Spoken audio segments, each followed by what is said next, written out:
स्वागत है आपका द इंस्पिरेशन यूट्यूब चैनल पर। आज हम आपको ले चलेंगे विषकुंड हवेली के उस रहस्य में जिसने अतीत में कई लोगों को अपनी चपेट में लिया और आज आरव और उसके दोस्तों ने इस खतरनाक गुत्थी को सुलझाने की ठानी है। लेकिन क्या वे सही सलामत बाहर निकल पाएंगे या हवेली की दीवारों के पीछे छुपा अंधेरा उन्हें हमेशा के लिए निगल जाएगा? चलिए जानते हैं। रहस्यमयी हवेली गांव के बाहर एक पुरानी उजड़ी हुई हवेली थी जिसे विषकुंड हवेली कहा जाता था। गांव के बुजुर्ग बताते थे कि वहां जाने वाला कभी लौटकर नहीं आता, लेकिन कोई नहीं जानता था कि असल में वहां क्या हुआ था। इस गांव में आरव नाम का एक 24 साल का युवक अपनी मां के साथ रहता था। वह शहर में पढ़ा लिखा था और इन अंधविश्वासों पर विश्वास नहीं करता था। लेकिन जब उसकी मां ने बताया कि उसकी बहन रिया जो 5 साल पहले खो गई थी वो शायद इसी हवेली में आखिरी बार देखी गई थी, तो आरव के दिमाग में भूचाल आ गया। वह बचपन से सोचता था कि उसकी बहन किसी हादसे में मर गई थी, लेकिन अगर ऐसा था तो उसकी मां आज तक उसे हवेली से दूर क्यों रख रही थी? आरव ने तय किया कि वह इस रहस्य को सुलझा कर रहेगा। वह गांव के कुछ दोस्तों को लेकर हवेली में गया। हवेली के दरवाजे जंग खा चुके थे और अंदर अजीब सा सन्नाटा था। जैसे ही वे अंदर घुसे दरवाजा अपने आप जोर से बंद हो गया। हवा में एक अजीब सी गंध थी, जैसे पुराने खून और जले हुए लकड़ी की। दीवारों पर अजीब सी आकृतियां बनी हुई थीं। कुछ दूर चलते ही उन्होंने देखा एक पुराना झूला धीरे धीरे अपने आप हिल रहा था। तभी अचानक आरव को किसी की हल्की सी हंसी सुनाई दी। वह आवाज साफ थी, वह उसकी बहन की ही थी। लेकिन यह कैसे हो सकता था? आरव और उसके दोस्तों ने हवेली में इधर उधर देखने की कोशिश की। तभी उसे फर्श पर खून के धब्बे दिखे जो तहखाने की ओर जा रहे थे। उन्होंने किसी तरह भारी दरवाजा खोला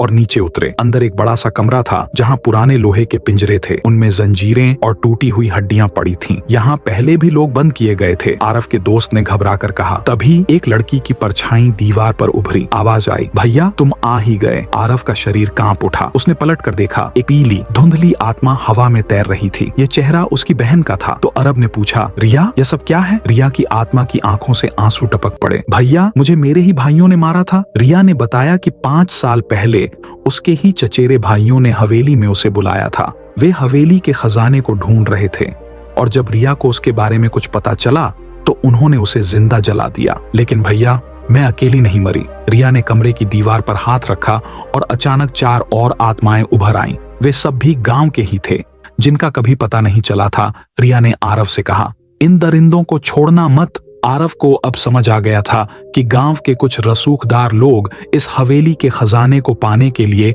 कई मासूमों की हत्या कर चुके थे।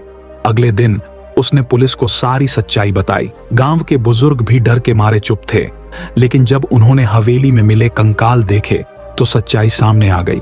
आखिरकार वह हवेली ढा दी गई। लेकिन कहते हैं रात में अगर कोई वहां से गुजरता है तो उसे एक लड़की की धीमी आवाज सुनाई देती है।